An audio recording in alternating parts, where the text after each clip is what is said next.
नमस्कार भाइयों।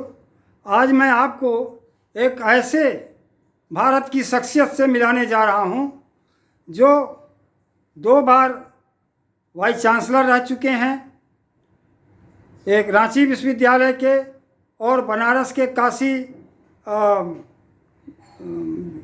विद्यापीठ के, और बीएचयू के प्रोफेसर रहे हैं, और रिटायरमेंट के बाद वो 2 जगहों के वाइस चांसलर रहे हैं। आज मैं उनसे कुछ बातचीत करूंगा और अभी आपके बीच में वो आने ही वाले हैं, और मैं उनसे आप लोगों को रूबरू कराऊंगा। ये हैं हमारे आदरणीय यशस कुशवाहा सर। सर बैठिए। अब हम इनसे कुछ सवाल करेंगे और उसका ये हमें जवाब देंगे और आपको उससे परिचित होना है। सर, आप हमको बताएं कि आपकी जीवन यात्रा कैसे, और शिक्षा और कैसे, कहाँ, कैसे कैसे आपने, और देश के लोग हमारे जानना चाहते हैं, आप अपने जीवन वृत्त के बारे में हमें बताएं। धन्यवाद जगन्नाथ जी। मैं यशस कुशवाहा बोल रहा हूँ। मेरा जन्म कानपुर ज़िले के भीमसेन गांव में हुआ था 1 जनवरी 1940 को। कक्षा 6 से मैं स्कूल जाना, 1 किलोमीटर स्कूल था, वहाँ जाना शुरू किया। स्कूल का नाम था बेसिक प्राइमरी स्कूल भीमसेन। उसमें 11 गांव के बच्चे पढ़ने आते थे। अब तो स्थिति हो गई कि हर गांव में स्कूल खुल गया, लेकिन मेरे ज़माने में मेरे स्कूल में 11 गांव के बच्चे पढ़ने आते थे। मैंने कक्षा 6, 7, कक्षा 1 से लेकर के 5वीं तक पढ़ाई पढ़ी। 1947 में जब उम्र मेरी 7 साल की थी तो 15 अगस्त को देश आज़ाद हुआ। मेरे जो मुंशी जी थे मथुरा प्रसाद बहुगुणा के, वो पोस्ट मास्टर भी थे, मेरे हेड मास्टर भी थे। तो वो गांव में घूम घूम करके प्रभात फेरी का आह्वान किया और करीब 10 गांव के लोग, पानी बरस रहा था, 10 किलोमीटर दूर सचेंडी हिंदू सिंह के किले में गया। वहाँ काफ़ी मजमा था और कानपुर से कोई आया था जिसने भाषण दिया था, और वो झंडा ऊंचा रहे हमारा, विजयी विश्व तिरंगा पारा, इस झंडे की शान न जाने पाए, जैसा था। इसके बाद कक्षा 5 में सभी 11 स्कूलों में जो हमारा केंद्र था उसमें मैं फर्स्ट आया था, फर्स्ट पोजीशन आई थी। कक्षा 6 में मैं डीएवी इंटर कॉलेज कानपुर में भर्ती हो गया। उस समय भर्ती में मुझे 6 आना देना पड़ा एडमिशन में।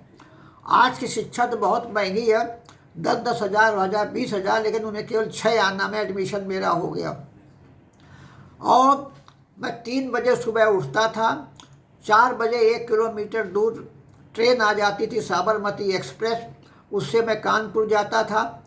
6 बजे कानपुर स्टेशन से रवाना होता था और 10 किलोमीटर डीएवी इंटर कॉलेज पढ़ने जाता था। कक्षा 6 में 9 सेक्शन में मैं फर्स्ट आया। वहाँ हमने देखा हमारा इंटर कॉलेज डिग्री कॉलेज आपस में जुड़ा हुआ था, तो एक नेता को भाषण देते हुए मैंने सुना। वो अटल बिहारी वाजपेयी जी थे, अपने पिताजी के साथ उल्लाह करने के लिए डीएवी कॉलेज आए हुए थे।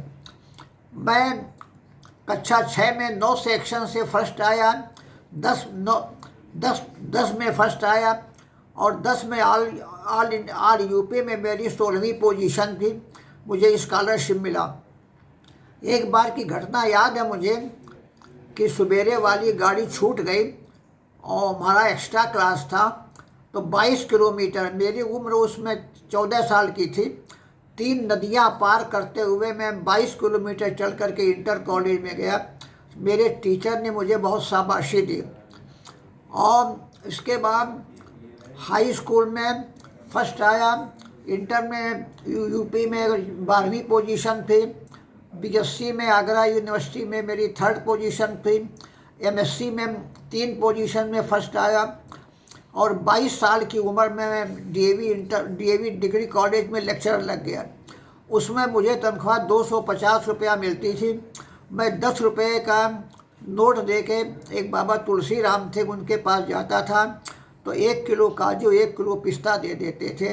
और उस समय सोने का भाव 70 रुपया का 12 ग्राम सोना होता था। इसके बाद 1 साल वहाँ पढ़ाया और 23 साल की उम्र में मैं काशी हिंदू विश्वविद्यालय आ गया। 2002 में रिटायर होने के बाद मैं रांची यूनिवर्सिटी का वाइस चांसलर बन गया। 16 साल से कन्वोकेशन नहीं हुआ था, मैंने कन्वोकेशन किया और APJ अब्दुल कलाम जो उसमें राष्ट्रपति थे कन्वोकेशन में आ। 3 साल तक मैंने बहुत बड़े विश्वविद्यालय में काम किया और दायरा बहुत बड़ा था मेरा। चाईबासा, टाटा नगर, जमशेदपुर, कई मैं हुआ। और मैं 1998 में नोबेल कमेटी की स्क्रीनिंग कमेटी का मेंबर था। मुझे स्वीडिश एकेडमी ने बुलाया था और मैंने नॉमिनेट किया था, और जिस आदमी को मैंने नॉमिनेट किया था जापान के, उसको नोबेल प्राइज़ मिली भी थी। अच्छा, मैं उसके बाद काशी विद्यापीठ में आ गया, यहाँ भी वाइस चांसलर रहा।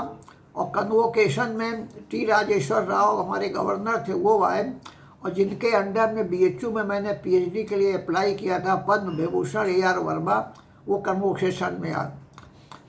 ये यात्रा मेरी जारी रही। इसके मैं जापान, टोक्यो, हिरोशिमा गया। हिरोशिमा में मैंने देखा कि एक बच्चा स्कूल जा रहा है, वहाँ एटम बम गिरा तो उसका खाने का डिब्बा पिछल गया था, और उस जो एटम बम गिराया गया उसमें 3 लाख लोग मारे गए थे।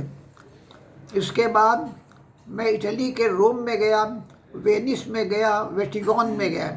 वेनिस एक बहुत बड़ा खूबसूरत शहर है, जो पूरा शहर पानी के अंदर बना हुआ है। छोटे बच्चे स्कूल जाते हैं, छोटी बोट से हो करके जाते हैं। इसके बाद मैं अमेरिका गया। अमेरिका में लॉस एंजल्स, बेवरली हिल्स पर मैं रहा, जहाँ पर कई सिनेमा एक्टर जो बड़े प्रसिद्ध हैं, वो यूनिवर्सल स्टूडियो गया और पप्पू घर भी गया। इस प्रकार की मेरी यात्रा रही। फिर मैं यूनिवर्सिटी ऑफ एडन में गया, वहाँ 4 साल रहा। इसके बाद लौट करके मैं इंडिया आया। फिर मैं नैक कमेटी जो विश्वविद्यालयों का मूल्यांकन करती है, साउथ इंडिया का चेयरमैन रहा, और काफ़ी विश्वविद्यालय कॉलेजों को मैंने नैक का मूल्यांकन किया। और इस समय मैं 84 का हो जाऊंगा। ये मेरी जीवन यात्रा रही। और जहाँ तक शिक्षा का सवाल है, आज शिक्षा बहुत महंगी हो गई है, पर एक अच्छी बात ये है कि जैसे साइंस का जो छात्र है कॉमर्स या आर्ट्स पढ़ सकता है, कॉमर्स या आर्ट्स छात्र साइंस पढ़ सकता है। दूसरा बड़ा फ़ायदा ये हुआ कि अगर BA अंडर ग्रेजुएट में कोई लड़का 1 साल स्टूडेंट 1 साल पढ़ता है तो उसको डिग्री मिल जाएगी, उसके सर्टिफिकेट, और जब पूरा कोर्स कर लेगा तो उसको डिग्री मिल जाएगी। ये शिक्षा नीति की अच्छी बात है। और रिसर्च अच्छे ढंग से होगी, उसमें रिसर्च का बोर्ड बन गया। रिसर्च में नकल बहुत होती है, उसमें बोर्ड बन गया। और मैं इस प्रकार से मेरी जीवन यात्रा रही, और मैं 84 साल का हो गया और काशी बनारस में रहता हूँ। सौभाग्यशाली इसलिए रहा हूँ कि मेरी सभी बच्चे काशी हिंदू विश्वविद्यालय, जहाँ मैं फिजिक्स का प्रोफेसर था, वहाँ पर पढ़े। मेरी बिटिया निर्मला जो है वो BHU से हिंदी में PhD थी, और भागलपुर से DLED, वो वीर बहादुर सिंह जौनपुर विश्वविद्यालय की कुलपति बन गई थी।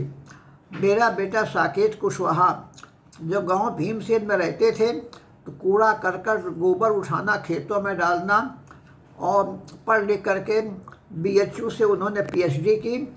इसके बाद वो नाइजीरिया चले गए, 13 साल वहाँ रहा। फिर BHU में 2006 में प्रोफेसर होकर के आए, और 2014 में ये कामेश्वर नारायण मिथिला यूनिवर्सिटी में वाइस चांसलर बन गए। 17 तक वहाँ रहे। इसके बाद सेंट्रल यूनिवर्सिटी अरुणाचल प्रदेश के वाइस चांसलर 5 साल से हैं। 1 साल एक्सटेंशन और हो गया। और साकेत की वाइफ बहू भी मेरी पीएचडी है।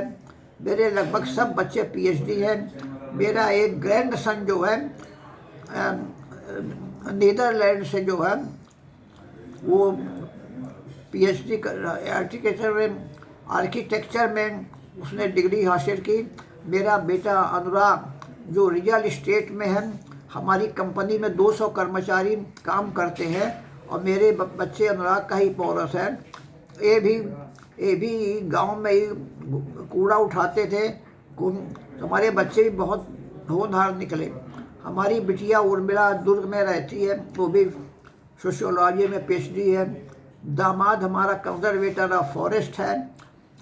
मेरी एक नातिन जो है श्रेया, वो सॉफ्टवेयर है, उसका हस्बैंड भी सॉफ्टवेयर है, जिनका 60 लाख रुपया सालाना पैकेज है। तो इस प्रकार की मेरी जीवन यात्रा रही। वर्तमान में क्या कर रहे हैं सर? वर्तमान में मेरा एक समाचार पत्र है जन संदेश टाइम्स, जो 5 जगहों से प्रकाशित होता है। मैं उसको देखभाल करता हूँ और अभी जगह जगह में जाके भाषण देता था। अब इस दिनों से कुछ दिनों से मैं बंद कर दिया हूँ। आप पूरा नाम क्या लिखते हैं सर? मेरा नाम है सुरेंद्र सिंह कुशवाहा। पिताजी का नाम है स्वर्गीय ब्रह्मानंद कुशवाहा। आप आज के देश के नौनिहालों के लिए क्या संदेश है आपका? देश के नौनिहालों से मैं ये कहना चाहूँगा कि ज़िंदगी में कठिन कुछ नहीं है। APJ अब्दुल कलाम कहते थे सपने देखो और उनका पूरा करो। तो मेरे बच्चे सपना देखें और उनको पूरा करें और दिन रात मेहनत करके पढ़ाई पढ़ेंगे तो विद्वान पढ़ेंगे, जीवन में सफलता प्राप्त होगी उनको। खेल कूद में भाग लें, योगा जरूर करें। बहुत बहुत धन्यवाद सर।